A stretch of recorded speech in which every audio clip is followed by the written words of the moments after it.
Yo, what's up, everybody? We back at it again. Ray Ray's podcast live from downtown Dallas. Hello Studios on the 9th floor. You know, it's your boy Ray. And Ray. And Allison. You know, we back at it again with another edition of Ray Ray's podcast. Got a great episode planned for y'all today. Thank you to all of our people that have been watching us. Make sure you're going out there, still liking, subscribing, you know, following us on all of our social media platforms. We greatly appreciate that, all right?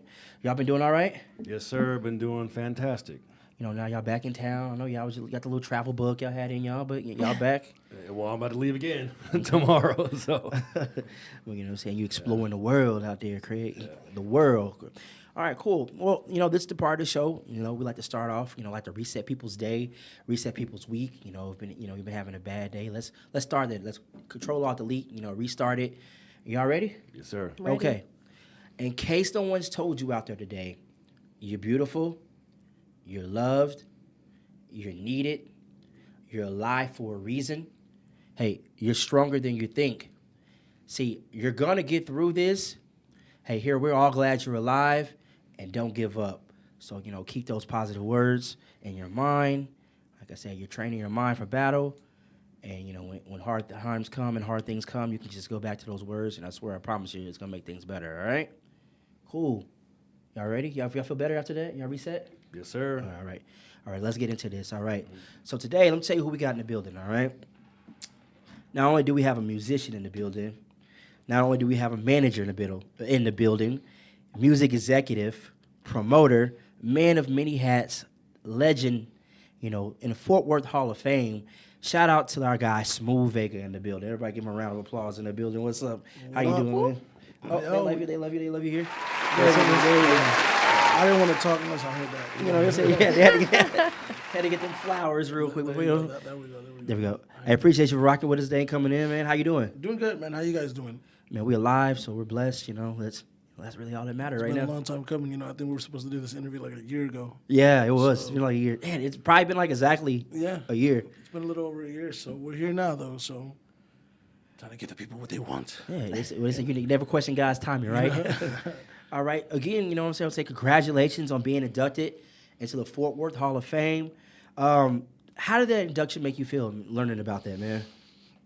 I was a little taken back by it, you know what I mean? Because at the time, I'm 34. So right now, you know, that was in 2019. I'm 37 now. So when I almost hesitated to say I was 37. I was like, you been lying about your age, man? I was like, damn, I'm 37. Well, I forget my age all the time. Nah, but at the time I'm 34, so, you know, for me to get, you know, told, hey, you know, like, oh, sorry about that. For me to get kind of told, hey, you know, you're getting inducted into the Hall of Fame. And at that time, you know, there was already, like, articles that were published on me as far back as 2015. So from the time I was 30, like, the local media in Fort Worth was referring to me as the Godfather of Fort Worth. And I'm like, man, that's, like, a really bold, like, title for me, especially, you know, at that age, because I feel like, you know, when you think of Hall of Fame, you think of terms like Godfather, or even Gatekeeper. To me, that's a term that's usually used for people that are a lot, the elders, the elderly, I guess you would say, like people that are already out the game. And like I'm still proactive, you know what I mean? Like you don't see players while they're playing get inducted into the Hall of Fame. So I was like, hey man, like I'm not done yet. What's going on here? You know, so it was kind of a little weird for me whenever they initially told me, but. Obviously, you know, it was a range of emotions, and when they told me, I was honored and I was emotional because you think of the journey that you go through, and even if it's just, you know, a Hall of Fame in Fort Worth or whatnot in terms of the music stuff, like it was still like, you know that all those sacrifices and all those years of hard work weren't for anything, you know, for nothing at least. So it was dope. It was dope. Definitely one of the highlights of my career, you know. Yeah, well, once again, congratulations on that. So Premier Live TV, can you tell us about that a little bit? Yeah, so Premier Live TV. So, you know, originally when I launched my company, Premier Live Experience, which was a company that I launched in 2015 through contracts, but I made it public in 2016. Premier Live was a company that I built out of necessity. And what it was originated and formed with the intention to give artists opportunities that I was never given as an artist. The initial idea was I wanted to form a company that was going to basically route national tours but in the process, give independent artists, local artists in specific, those opportunities that I wasn't afforded. But the goal was eventually to find an artist that would eventually become the beneficiary of my system.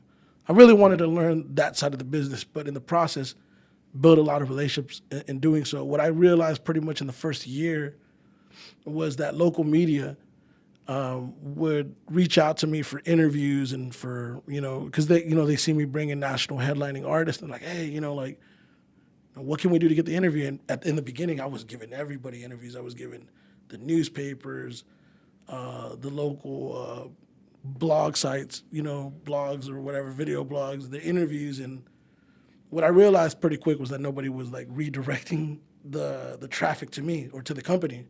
So it became one-sided to me. And I think my breaking point was when I took an artist to 97.9 The Beat.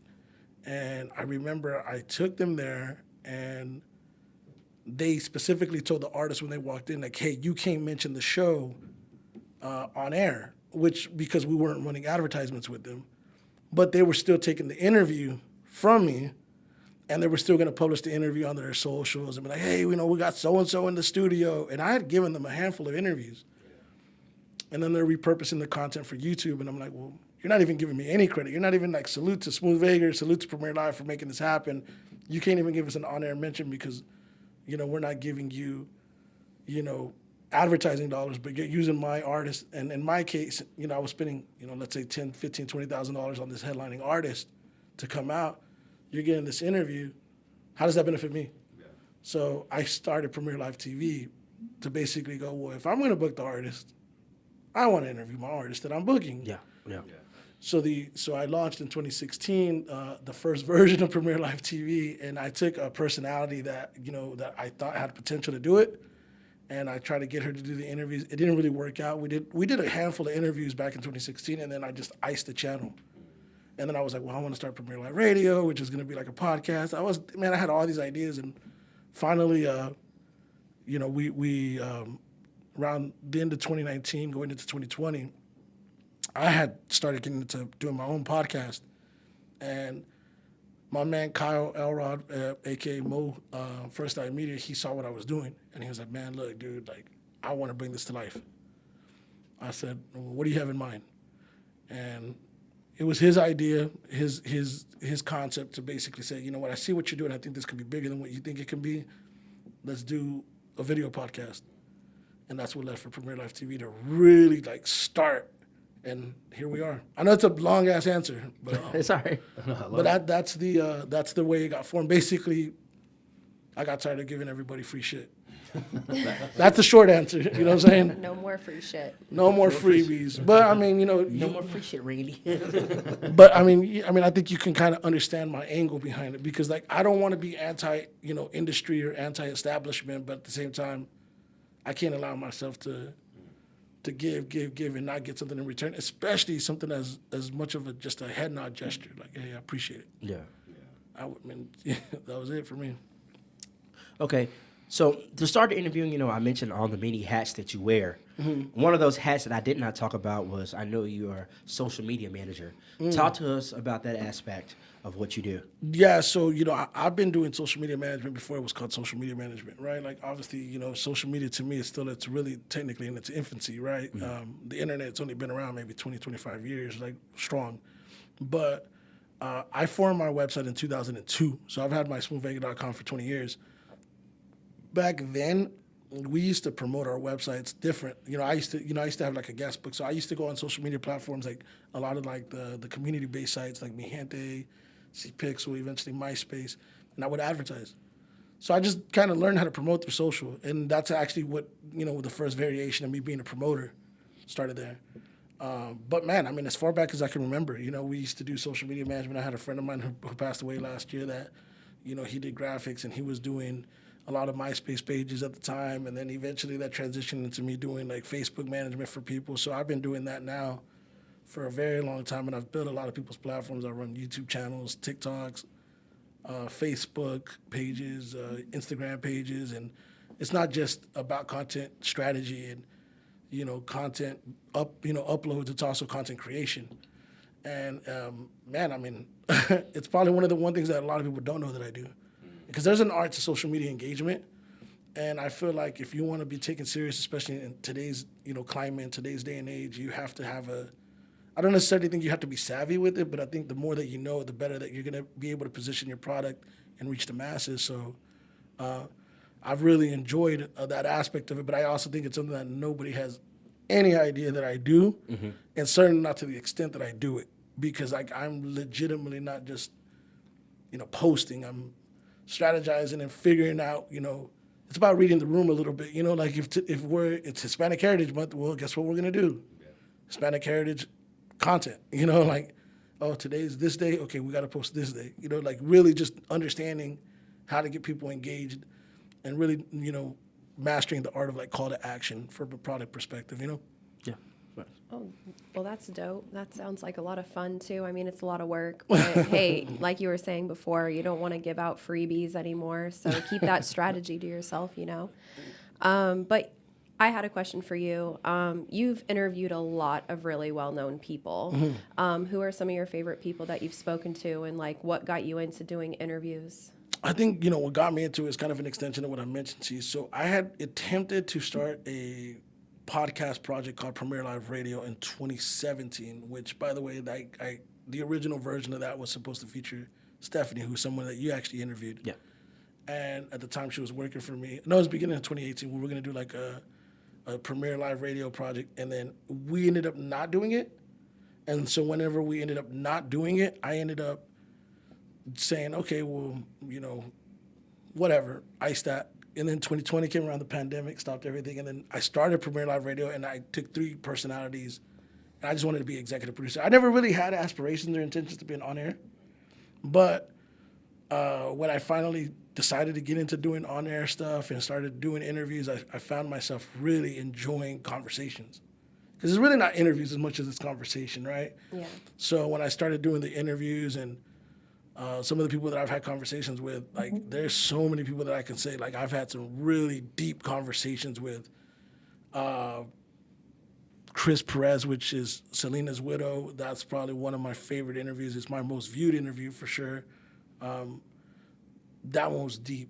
And what it means to the Mexican American culture and Mexican culture in general, the Latin culture, Selena's like our Beyonce, our Elvis, our Michael Jackson. So like to be able to tell her story through her widow, through her brother, through her band members, because I have a series of interviews, like those are real meaningful to me because I know it means a lot to the culture. But on a personal level, being able to interview some of the people that I grew up, watching and admiring, people like Genuine, like that's a special interview that, for me, I grew up, he was my favorite singer growing up as far as like solo artist, R&B artist. That was cool. Jake the Snake Roberts, being a pro wrestling fan lifelong, being able to be there. Even Rob Van Dam recently, like, those are like cool things that when you're young, you don't really think like, oh, one day I'm going to have a whole ass conversation with this person and I can direct the conversation wherever I want to go with it. But I mean, it's hard to pick from, because I did the interview with Bun B recently, and that went like I don't want to use the term viral, but it got picked up by all the media outlets, like all the national headline, like platforms, and it was really cool to be able to get respected for a change on the journalism, on the journalistic aspect of it, because I don't think people realize like there's an art to that as well, like to actually knowing how to do it at a certain level. So those are some of the ones that stand out to me that come to mind right now. That's so dope. Yeah. So, they say you got those many hats. Let's talk about the promoter hat that you wear, okay? Yeah. I understand you have a bunch of promoters that have come underneath your umbrella. Yeah. Well, let's talk about some of those people that have come underneath you. Well, I would say that I wouldn't necessarily say umbrella per se, as much as like there's obviously, when you've been doing it for as long as I've been doing it, because you got to remember the actual starting point of me being an actual self-promoter started as far back as 2006. I mean, if you're talking events, right? But 2007 is whenever I launched like Total Pandemonium, which is really the first version of Premier Live. And I did that for 2 years. And I met a lot of performers in that time frame. A lot of those performers went on to go do some really great things. That's where I met people like Louie. At the time whenever Snow the Product lived over here, some of her first shows were on some of those shows. So, it was cool. Some of the people that went on out of that system went on to be Dallas Cowboys cheerleaders and so on and so forth. I don't necessarily want to say that they came out of that system because of the system, but I know that I was able to see a lot of that with Premiere Live. I think, people like Stephanie, obviously, that I mentioned, who has gone on to do other events and, have her hand in other situations. Like, we went a while without talking, and we recently, patched everything up and, kind of catching up and seeing some of the stuff that she's done, as well as some of the people that work for me that she did stuff with as well. Like, it's pretty cool. It's pretty cool when you really take into perspective, you can never really fully take credit for it, but to know that you may have sparked somebody's mind to go out and do some of those things, it's like, man, I can't put it into perspective. Like, you don't get in it with that intention. But the goal, I think, in life or in any career, in any field, is to leave it better than whenever you came into it. You know what I'm saying? So, like, if we can leave it in a better space than we did whenever we came in, that's what it's all about. Okay. So there you briefly touched on something that I kind of want to dive into. Starting off, we're going to talk about Centro Popular, okay? Yeah, it's one of your events. Now, since you started Centro Popular, there's been a lot of events that have come around that are very similar to Centro Popular. Let's see ones that come to mind, like, Tequila and Tacos. I think that's a concert coming up here in Fort Worth. Carne Asada is one of the events I can think of that's kind of similar to what you've done. What do you think about when people do something that is similar to something you started? Does it make you feel proud, or how do you feel about that? I think with the Taco and Tequila Fest, I'm not really sure their backstory. And when I went in and I dived in and I kind of looked into that, because you could look at this from many different ways, right? We could look at it from a competitive perspective and be like, well, you want to know what your competition is doing if that's how you view that. As he knows, Ray knows, I'm a big pro wrestling fan. So, by the way, I interviewed Action Jackson. Yeah. Kudos to that. Kudos on that, right? Appreciate it. So I'll cross-reference a lot of, pro wrestling analogies and perspectives because, it's no secret, aside from the accusations and allegations, I went to the school of Vince McMahon, right? Like, he's my promoter, the mecca of what I think a promoter is, you know what I mean? Yeah. And some of the things that he's always been able to do is just get to kind of have a pulse on what's going on and kind of be able to forecast. And when I see people like Tacos and Tequila, or whatever the name of the event was, when I first hit my radar, I was like, man, this looks a little similar. They had some of the same talent, but I did a little bit of research, and apparently it's a brand that's been around. I don't know how long it's been around. I can't tell you if it's been around for a year, 2 years. It might have been longer than me. But whenever they come into the market, specifically, they got an event coming up in Fort Worth, and I know that they're not from Fort Worth. They're based out of a whole other state, and they're using Latin branding on the event, and they only have one Latin artist featured on there. I see that they have some of like the tacos emphasized. They have like a lowrider contest emphasized, and it starts kind of coming off a little borderline like they're exploiting the culture. I get sensitive to that. I get sensitive to the idea of the fact that it's an out-of-state promoter, which, hey, I've been an out-of-state promoter. I did a whole entire tour with Westside Boogie. I went to Denver. I went to California. We did a handful of dates. And as a promoter, I've been able to go to other markets and, dip into their economy, per se, right? But the goal is always to be able to come back to their economy and give back to their economy. So when I see someone from out of state coming into my local economy, taking dollars out of us, and then not giving back to us, you don't even have featured artists, like local artists featured on there, then I'm like, I can't, at that point, it becomes a little bit like, yo, the fuck is going on here, right? But that's me thinking way beyond. On the surface, I don't really care. Whatever, may the best person win if that's the way we're treating it. Now, as far as like Carne Asada, for example, I think whenever it first hit my radar, seeing Stephanie's involvement was probably the only thing that truly made me feel a little sensitive to it. You know what I mean? Because that's someone that, is a direct result of the system. She'll acknowledge it. She refers to herself as my little Frankenstein, right? Like someone that I kind of helped get into the business. But from a competitive standpoint, like with all due respect, I don't view them as competition. You know what I'm saying? Like I've been doing this for a very long time. I see someone like Sonya, for example, and when I see her, I look at her as me at that point in my career. You know, like I was an artist. I didn't get an opportunity. I created my own platform. How can I ever be mad at that, right? Like, you know, how can you really be mad at somebody doing what you've done? And, you know, we're probably a lot more alike than she may even realize. And so if there's people that want to make it a competition or say, oh, these people are doing this or that people are doing that, you know, that's fine. You know, let them feel that way. But, you know, I wish her and everybody doing what they do the best, especially us being Mexican American. It's hard enough to get your foot into this business. So when you have the opportunity to see other people come in, I want to encourage it. But I can't say the same for everybody else. Like, I can't tell you that they don't view me as competition or are they an offspring or a direct result of what I'm doing. I can't say it. You know what I mean? Like, I don't know. And that's not for me to say. But in the spirit of pro wrestling, like, it's healthy, you know? WWE is going to always be WWE. It's cool if AEW is around. It's cool if Impact Wrestling's around.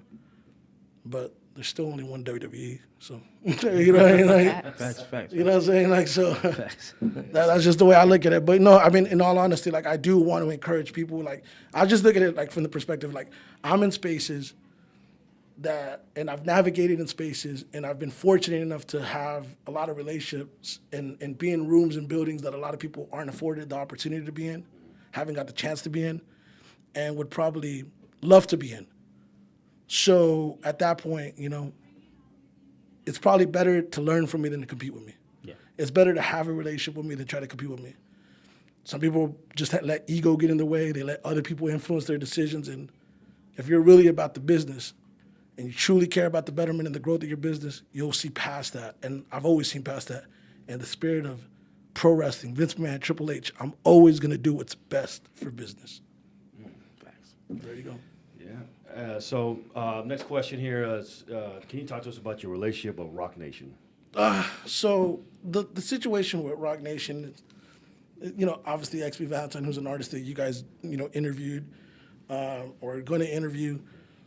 The whole situation with that was they took an interest in working with her. So I manage XB Valentine, right? They emailed her, which of course I want to sit here and, you know, a lot of people give me way more credit than I deserve sometimes, right? But I think in this case, you know, they reached out to her, and when they did, she didn't believe that the email was real because it was from the distribution side. And I go, no, this is real. And my whole thing was like, hey, if we're going to have and initiate conversations with someone on this level, like, I'm not doing it through email. Yeah. We could do a phone call, but we're not doing it through phone call either. We're going to go to New York. You know? So we went to New York. We had a meeting with them. And, yeah, I mean, she's now part of that family. She's not signed directly to Rock Nation, but she's part of the distribution situation. We went there. We saw the paper plane logo and everything. We went up the elevator. We went through goddamn Secret Service. You know what I'm saying? It was really cool, man. It's a really cool experience. But look, I guess to answer the question, like, there's a relationship being built now. We're forming it. You know, there's some talks of, you know, me having a label imprint through them. You know, there's a lot of things that are going on that I haven't really spoken about. But what I will say that I've really learned from this situation is hard work pays off. You know what I mean? You talk about the Hall of Fame, that stuff was cool, but being able to go to New York, walk into that Manhattan building, you know, a place that like Jay-Z built, and I remember when we met with the president of the distribution side, they were telling us like, man, look, you got to think about it from this standpoint. Like, this is a culture thing. We're walking into a culture thing. And that's rewarding. You know what I'm saying? That's a dream come true. Like, if you're a ball player, you strive to walk the halls that Kobe Bryant did or that Michael Jordan did. You know, to be able to wear a jersey, you know, in the Staples or the Crypto Arena now or in the United Center in Chicago. It's like, it's surreal. So I think in that sense it was real surreal. But, you know, you also got to think about all the time that you put into it. Like, nah, I deserve this. Like, I work way too hard to not get here. So that's how I felt. You know what I'm saying? And that's how I kind of like sum up that relationship. I had another question for you about the industry. You know, have you noticed a change in the industry? In what sense? I think it changes all the time. You know, like you know, music consumption changes, social media consumption changes. I think things that always stay kind of true, that are just the fact that it's a competitive field. But you got to learn to separate the career from the personal. You know, you asked me a little while ago about like when I see, you know, certain platforms or certain, you know, oh man, these people are kind of doing something similar to what you're doing, or there's a little bit of like a similarity there. You got to remember, like, if anybody dislikes me, they don't dislike me on a personal level. Because I can tell you right now, nobody really knows me on a personal level. They dislike the professional persona, the character, referencing pro wrestling, the on-screen character, but not the person. And so I think in that sense, the music industry will never change because people don't know how to differentiate the two. Curtis Jackson doesn't walk around with his bulletproof vest at the house. You know, he doesn't walk around going to Walmart with the bulletproof vest, but 50 Cent will wear the bulletproof vest on stage and be 50 Cent in his entirety. So the music industry, the way that things move now, you know, it does feel a little bit more microwavable. Like you know, you heat it up in a minute, it pops up, it's ready, it's good, and then it comes and it goes, and it comes and it goes, and it comes and it goes. There's not as much like long-term longevity in this, but to me, it's just on the style of artist that you strive to be. And with this new generation, they're seeing so many people just come and go, in and out, and that's goals to them. You know, how can we tell somebody not to strive for what they want? Like, you know what I mean? Like for me, it's like I always want to have like a long-term legacy. So that's always been my goal. I don't want to come in and out. You know, I'm a firm believer that you leave the way you come in. If you came in fast, you leave fast. If it takes you forever to get in, you're going to stay here a lot longer. You guys have been doing podcasting for a long time, so you know that the more skin you put in the game, the more sweat equity you put in, the longer you're going to last. Whenever it happens, it takes off, but it wasn't overnight. Yeah. Most overnight successes take 15 years, so I feel like, you know, that's where the things that stay the same. But there's always like a change. There's always like new genres of music and new fashion trends and new social media trends, like fitting in and all that stuff is real, like, it's a part of the game, I guess you would say. But I think the biggest thing that I've noticed in terms of just like obvious change is just, I mean, really social media, to be honest with you, the inception of social media and how quick somebody can just post a video and it's like, bam, you're viral. It's like a bunch of one-hit wonders are coming out. That's a really good way of wording it. Like it's like a one-hit wonderland. You know what I mean? Like It's just like pick your one hit, your one hit that you like. And also the way things are. You know what I didn't predict is the power of like. This is gonna sound left field, but like you know like how Kim K, you know like how she came up and how she blew up. She blew up from a sex tape, and like how being attached to somebody or being in that light, like how that could really like blow up, you know, or how that could take off. It's weird as hell to me. Like I don't get it, but I don't get it either, but I do have to say that I personally think Kim Kardashian paved the way for social media influencers. Yeah. I think she's the original one. That's why you see all these girls looking like her, emulating her, or at least people paying attention to their promotion tactics and how they use social media to blow the whole entire family up. They all have a legacy. But speaking of the one-hit wonders, I feel like a lot of people, like you said, are going on TikTok and just creating a viral song, making that money and getting out. But, you know, speaking of artists, let's talk about who you're representing currently and who are some other artists that you've represented in the past. Stop there real quick because you made a really valid point. You're right. And you know what? So that's another thing that really has changed, believe it or not. And I'm sure you guys can vouch to this. Like, I'm a 90s baby. I'm a 90s kid, right? Or I'm an 80s baby, 90s kid, right? Yeah. And in our era, you know, songs were 3.5 minutes, 4 minutes. Even in some cases, some of the great songs were 5 minutes. So like now it's like you'll be lucky to get a 2-minute and 20-second song. And like people are cool with that. Like whenever we have conversations in studio, we're having conversations in general, like 3 minutes is considered a long song now. Yeah. Mm-hmm. And it's because everybody's like, well, you know, it's TikTok only 15 seconds. And like, what are you talking about? You know what I mean? Like, well, to piggyback off of that, you know, with Apple Music artists who have music on there, the one that pops out to me the most is Chris Brown. I think he's the first artist who came out with like a 25 song album, but the songs are only like 2.5 minutes each because they make a certain amount of money per song played. So the shorter the song, the more money to be made. yeah. So I mean, with social media and Apple Music, I feel like that's affected greatly the length a song is. Yeah, well, I mean, it's all kind of subjective. But in terms of the artists that I represent, like I mentioned, I manage XP Valentine. It's an artist that I've been working with now since the beginning of last year. I've worked with a lot of artists over the course of the years. Obviously, Louis the singer, formerly Dewey Vo, that was an artist that, I worked with early in his career.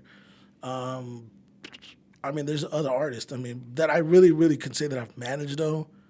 It's really been them. And a handful of other, like, developmental situations, but a lot of them that didn't come to, like, fruition because the one thing about the music industry is like, man, you could sit here and say, man, I want this, I want this, I want this, and then when you get put in the game, you're like, oh, I don't know what to do. And people get shell-shocked, people get nervous, people get scared.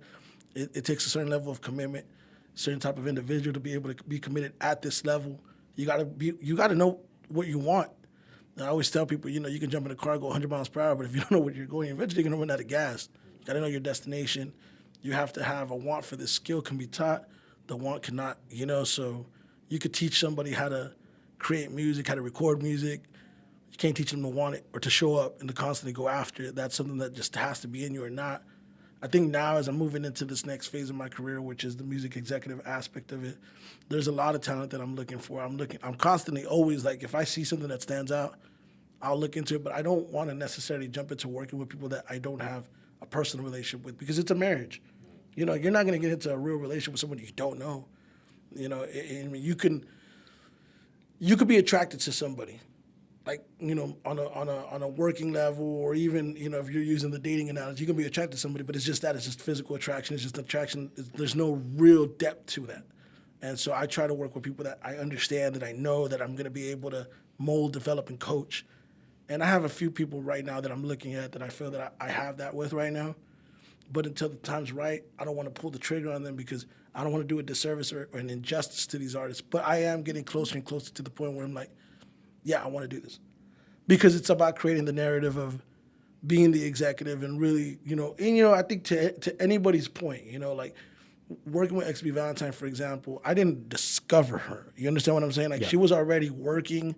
I came in, I revamped, I maybe rebranded, but I didn't discover her. Right? Like, I didn't find her in a bar just like singing in the corner, But I want to have the artist that I discovered. I want to be able to be Scooter Braun and say, man, I saw this kid on YouTube and his name is Justin Bieber. And I'm the reason why this kid decided to pursue this for a career. Like, there's something powerful in that. People call it ego, but it's really like, it's like an eye for talent. It's being able to identify, like, you can be a megastar. Let me put my fingerprints on what you're doing and watch it come to life. That shit is powerful to me. To be able to change somebody's life by just saying, I could change your life. You could change my life. Let's do it. That is something that I can't explain that feeling. That's like it's incredible. So I'm always in look for that and in hopes that, I discover that artist that could eventually be that, Yeah, for sure. So, leadership. Oh, yeah. So, recently I watched an interview where you said when you were younger you wanted to be a counselor. Yeah. In many ways, managing artists and talent, in a way, you have to be a counselor. Yeah, 100%. So, what steps and what things do you do to keep yourself upright to be able to be that guidance for people? Because leading other people, you got to be positive. You got to be able to take on other people's issues and problems and help them get through those problems. So what do you do to keep yourself centered to help them get through those situations? I think it's the same thing that you just learn over the course of time. The older you get, the more that you understand, like, the leadership concept. You're viewing it from an overview, right? And when you view from an overview, you're looking at the situation holistically. Not everybody has an eye-to-eye level with you, so they can't relate to you. So you have to understand that first and foremost, you got to separate yourself from that. Like, not to mention the Stephanie situation, but I think that's a really key point in my development as a leader as well, because we had a fallout in 2019, and the way that happened was various things that led to that. But the ultimate deciding factor was there was a situation that she was upset about, and rather than me addressing it, I dismissed it. I was like, oh, well, she'll get over it and we'll talk about it later. Or if that's how she feels, fuck it, whatever, screw it. You know what I'm saying? She's grown. As a leader, you got to be able to not feel that way, not see it that way, and understand like it doesn't matter if I feel that way. You feel this way, so let me address it and have a conversation. Dialogue is important. Communication is important. And understanding the situation and the people that you work with is important. How I manage certain situations is based on the person, right? Because everybody is like, it's like a custom plan for everybody, right? And you can't expect everybody to have the same expectations, the same views, and the same thoughts, the ideologies, or move the way that you do. So, I'll give you a case in point. Like, if I'm dealing with personal problems, right? I don't always get the same type of response that I get when I give other people the problems that they're going through. Sometimes people are going through problems. I'm checking on them like, are you good? Are you all right? You good? You all right? I'm not afforded that as much. But I understand that. Somebody might take that personal and be like, man, well, can I cuss? Yeah. They're like, man, fuck these people. They don't look out for me the way I look out for them. Fuck them. You know what I'm saying? Like, period. You know what I'm saying? I'm over here checking on them. They ain't checking on me. You know what I'm saying? Like, but I understand that that's not their role. They don't know any better. You know what I'm saying? Like, so as a leader, you got to kind of like, some people will look at it like you're pacifying talent or you're pacifying the people you manage, but you have to understand it's just a different responsibility. You know what I mean? Like, Spider-Man says with great power comes with great responsibility. Great responsibility, right? Mm-hmm. So I actually got the tattooed on my back, by the way. I got a fucking spider on my back that says with great power comes great responsibility. That's badass. I have that on the back of my shoulder. But it's the truth. You know what I'm saying? Like I know that more is expected from me, and sometimes that takes a toll. Mentally, it could take a toll because, like, man, what the fuck? Not everybody's seeing it the same way. But you got to understand people's personalities, personality traits, and know how to manage to that. And then you got to learn not to micromanage. I think in the beginning you kind of have to because you want to learn people, but then once you learn them, like, okay, that's the way that we're going to operate on this situation. The other situation might be different. But everybody's different, and you can't expect anybody to be the same, and you can't expect people to view things the way you view it. Something I learned early on, no expectations, no disappointments. A lot of people expect a lot from people that are leaders, and that's unrealistic. 99% of the people that I've had differences with in my lifetime have been because they've expected something from me that they did not get, that I wasn't even aware of. Like, even if it was a response, like, man, I hit you up on Facebook and I wanted to be part of your show and you never hit me up, you arrogant asshole. It's like, I got 100 messages. I'm sorry. Have you ever tried to take me out to eat? No. Fuck you. You're big-headed. You know what I'm saying? Like, it's like, but I got to be okay with that. Yeah. I got to understand, like, okay, you're not even, again, going back to what I said earlier, guys, you're not mad at Lorenzo. You're mad at the professional persona, right? So, but the leadership aspect and mentality comes into play in all of that. Like, we're not eye to eye. I have to look at it from here. And that's hard sometimes because sometimes you feel some type of way like, fuck, I want to say something.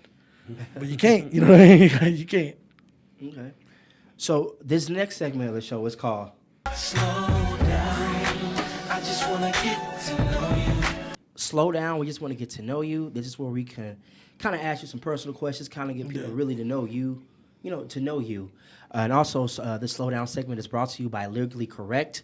Make sure you go to lyricallycorrect.com, put in promo code RayRay to get 20% off your game of Lyrically Correct 90s and 2000s hip-hop and trivia card game, all right?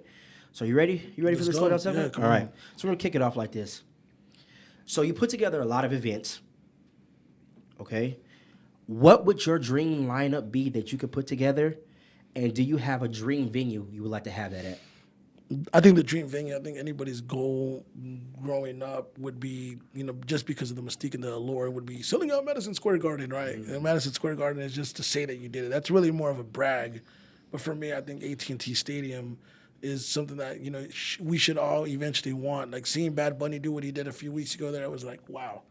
Yeah. But also, Dickies Arena in Fort Worth. I think that's a little bit more realistic for me. And I think that's something that I strive to do here in the near future. I think that's something I want to do, to be able to sell out an arena in my city would be like, I retire, mic drop, I'm out, done.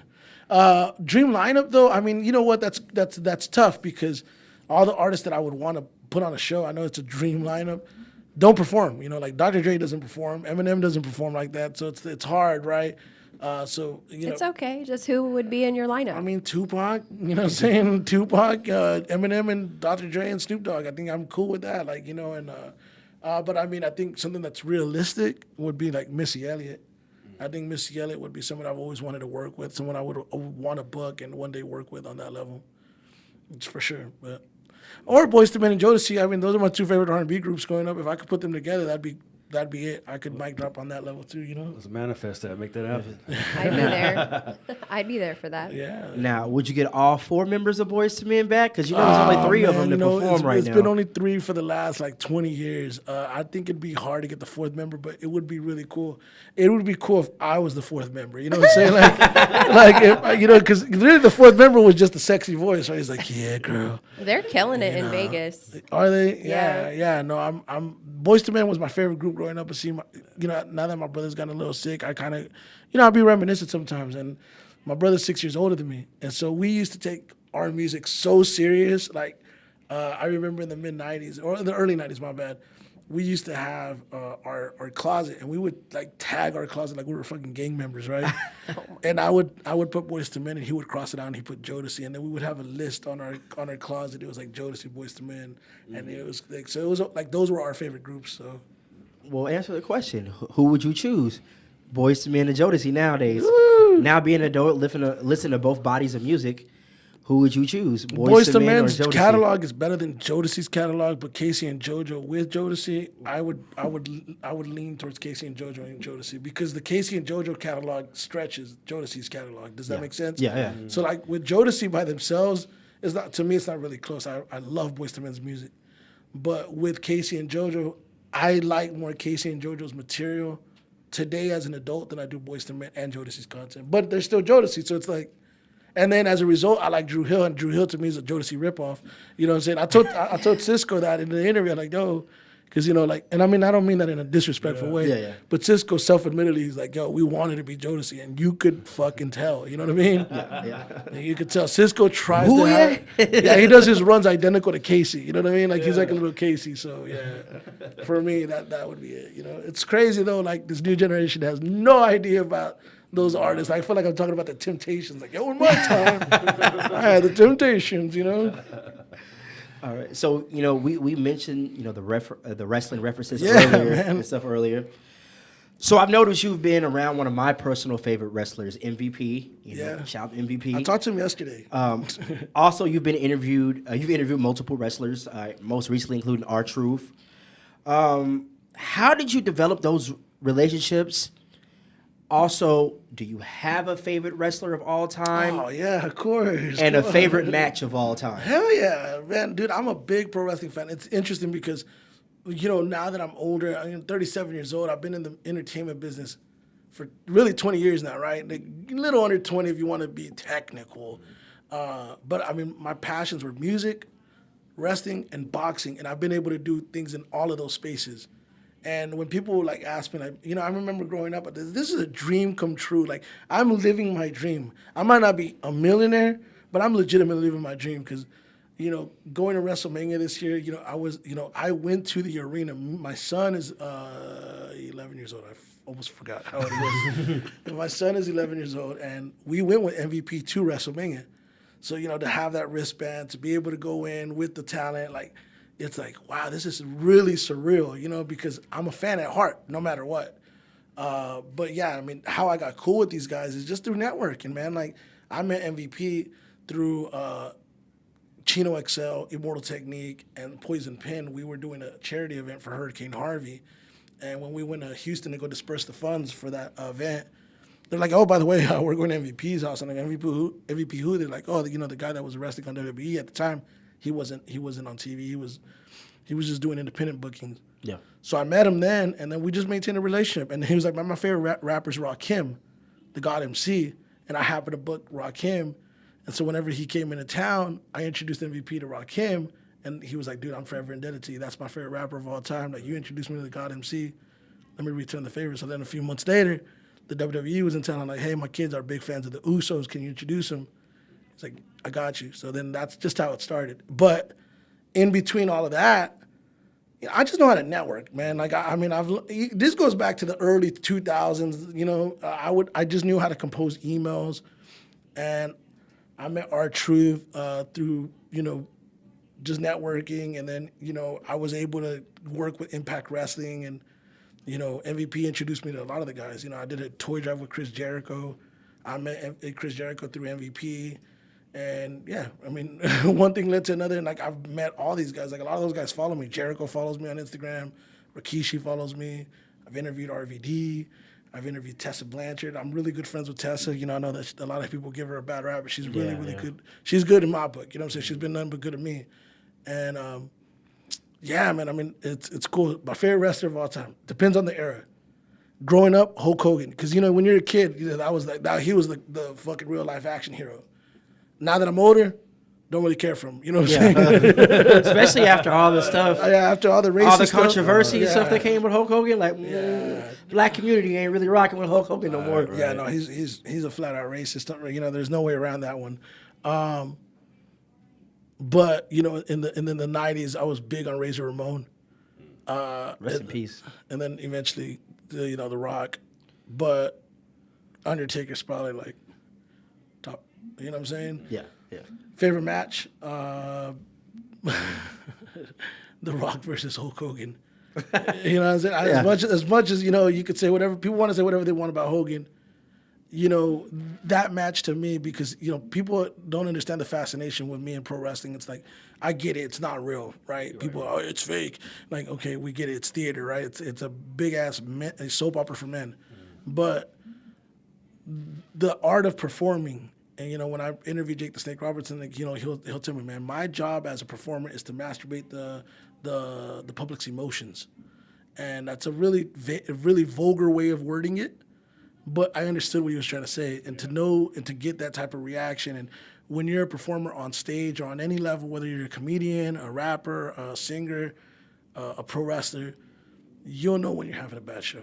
You'll know when you're not doing good, when there's crickets and there's nobody responding to what you're doing. I think when you see pro wrestling at its peak is when the crowd is going crazy and people are responding. And I feel that there's really very few matches that embody that the way that The Rock versus Hulk Hogan did at WrestleMania 18, I believe, in Toronto. Yeah. That was like the mecca. In terms of like in-ring action, no, by no stretch of the imagination is that the best match. That I would probably say would be like Bret Hart versus Shawn Michaels Iron Man match, WrestleMania 12. But the crowd, man, like Hulk Hogan was just doing this, just fucking hulking up, and it was like crowd was going ape shit. Like it was surreal. Like, dude, like I watched that match at least once a month. That's how much like that match has like meant to me. Yeah. So it's weird, but my son watches it, so we enjoy it.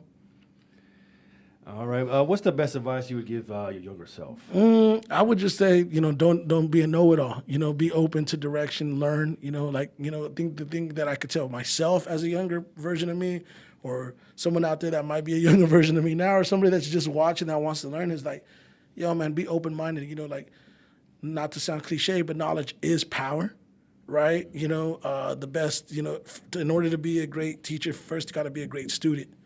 They always say, if you're the most talented or the smartest person in the room, you're in the wrong room. And I think it's important to surround yourself with like-minded individuals, people that are pushing you to be the best version of yourself. I think a lot of times, we want to be the best. But what good is being the best? What good is being a big fish in a small pond, right? You want to be able to surround yourself with like-minded individuals that are going to take you to the next level. And we've all been guilty about, I think we've all been guilty at times of not doing that to the fullest extent. So I think that's probably what I would say. Of course, if I could go back and redo certain things, absolutely probably would have done a few things a little bit different. Like, oh, man, I should have pulled the trigger a little bit sooner on this. I should have formed Central Popular in 2015, like I should have started Premier Live in 2009, But I don't really have any regrets on that level. I've had the opportunity to work with a ton of people, like when I look back and people ask me like, yo, man, like, even you asking me right now about the wrestling stuff, like I got excited because like I never would have thought that I would have been able to have a conversation with you and be like, yeah, I was in the car with Kurt Angle, we talk, like we text each other like that shit's cool to me, what I mean? Like the kid in me comes out. But as a professional, though, like being able to have moments where I've said, I work with these people. Like even Nipsey Hussle, like doing his last concert, his last tour, like that's powerful to me. I never got a chance to work with Biggie. I never got a chance to work with Pac. Shit, earlier this year I booked PNB Rock. Unfortunately, the show got postponed, but look at what just happened to PNB. Like his team is on my Facebook personal page, and seeing them share stories about him, it's like, wow. To be in this business and to be able to have conversations with some of the people that I've had conversations with, to be able to be colleagues and, have people like Royce the 5'9" refer to me as their friend, or get a text message from people like Crooked Eye on Father's Day and like Vega, Happy Father's Day. Like, it might not mean a lot to a lot of people, but to me it means a lot to know that, like, as a kid, I admired these people. As a kid, I grew up wanting to be like these people. I grew up wanting to be just really a fan. Like, I didn't care if I was rubbing shoulders, but it meant the world to be able to say, you know what, these guys eventually, I want to be a colleague of theirs, like, because I respect them so much. And to have some of those guys put their arm around me and big up me, like, man, that's a dream come true, bro.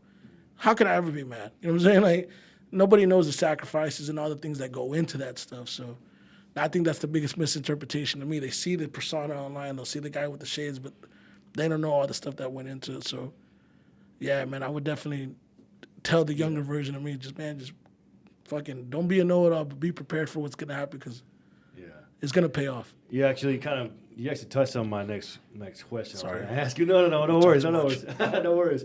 Now, I was going to ask you, what is something that people misunderstand about you? I think everything. Yeah. I think everything about me is misunderstood. Like, I don't think people understand. Like, the most things that I do is with purpose. Like, I've learned to separate social media from real life, which took a long time because people get wrapped up into it. But I think we can all agree, social media is like one big virtual high school. And like, it's just a big space of a bunch of people wanting to either be the cool kid or gossip or, trying to get at chicks, whatever. It's like a big virtual high school, a big virtual nightclub or whatever, right? A big virtual neighborhood. And I don't necessarily care to partake in that. I don't want to be the coolest kid on the block. I just want to be the most successful I can be. And if that happens to be more successful than other people, so be it. That's not the intention, though, because success is subjective. What do you even define that? Yeah. I think now that I'm older, it's more about being at peace, being able to do what I love to do more than anything, right? And that's progressing my career, progressing other people's careers. Like, people always ask me, like, what's your goal? What do you want to accomplish? And my goal is to eventually change. Like, I want to be a music executive. In a sense, I'm already a music executive, but I want to change people's lives. Of course, in the process, if I change people's lives, I want to change the course of music and the music game, per se, right? We all want that, man. Who the fuck does not want the next Michael Jackson? Who the fuck does not want the next Elvis, the next Justin Bieber, whoever's going to change the culture of music? Of course, I want to be able to be part of that, but in my own way, I want to be able to change lives. And so I think the misinterpretation is that there's really a purpose behind what I do. It's not just like, oh, hey, you know what? I'm a promoter. I want to make money. Money. Like, that's not all I give a fuck about. Because let me tell you something, guys. If all I cared about was money, this would not be the line of work that I chose. Like, I use it as a joke. I'm not even gonna lie to you. I'll be like, why didn't I choose to be a firefighter, a police officer? Like, why didn't I go do something else in my career? Like, why did I choose to do this? Because I love it. And I think the misinterpretation is that, everything is, but I think the arrogant level and sometimes wording something like it is to get a reaction out of people. The most successful pro wrestlers in the world will always tell you that they are themselves with the volume turned all the way up. So sometimes you got to understand that and you really get a feel for that. But I guess I'm not giving long answers, but I think I guess there's a method to the madness. That's the biggest misinterpretation. There's a method to everything I do. No, I get it. So what makes you feel like your best self? I think the best version of myself is, it's about being fulfilled, right? I found myself in plenty of times over the last several years, my kids, seeing them grow, it's really exciting, but it's bittersweet because you realize time is flying. Yeah. I'm like, damn, dude, my kid was born like last year. She's 12 now. It's surreal to see them grow. It's surreal to see them become young adults and form their own personalities. But as fulfilling as that is, and they're more important than the career. Make no mistake about that. But when I'm able to change a situation, or sometimes I go to an event that I do, and I'm there, 3,000 people in attendance. He mentioned Central Popular. I did that event in honor of my mother. I did that this year. 3-6 Mafia headlined it. There's 3,000 people there, and you look around and people are having the time of their lives. And I'm going out in public, and people are like, man, that concert you put last week, man, that was the best concert I've ever been to. Like, man, bro, like you're creating moments, you're creating memories, you're changing people's lives in your own way. That's powerful, man. And I think that in a lot of ways makes me feel, I wouldn't say the best version of myself, but definitely up there. You know what I'm saying? Definitely up there. I can't describe it, I think, production, that's what I was saying. Being productive makes me feel like the best version of myself. Like when I just know that I did some dope shit. Like, damn, I just had dinner with Barack Obama. That shit is dope. You know what I'm saying? Like, oh shit, I just had lunch with Mark Cuban. That shit is dope. Like that is like, to be able just to do things that nobody can do or has done, especially for a Mexican American, like that, man, dude, like that makes me feel like the best version of myself. And I don't know, I mean, some people might interpret it as like clout, but it's not clout, bro. It's like, no, like. It's what makes you feel best about yourself and not what others think. So if that is what makes you feel like the best version of yourself, fuck what anyone has to say about it. I shared that with somebody one time. I think I told Royce, and man, it made me feel real fulfilled whenever he brought me on stage, and he brought me in front of the audience at the show, and he put his arm around me and told everybody that, like, just big up me in front of the audience. And I go, man, it made me feel validated. He's like, you should never want to be validated by a situation or a person. Like, he made that comment to me. I was like, but you don't understand, though. When this is all you've ever wanted, when you just stare and watch and, dig and invest yourself into one thing.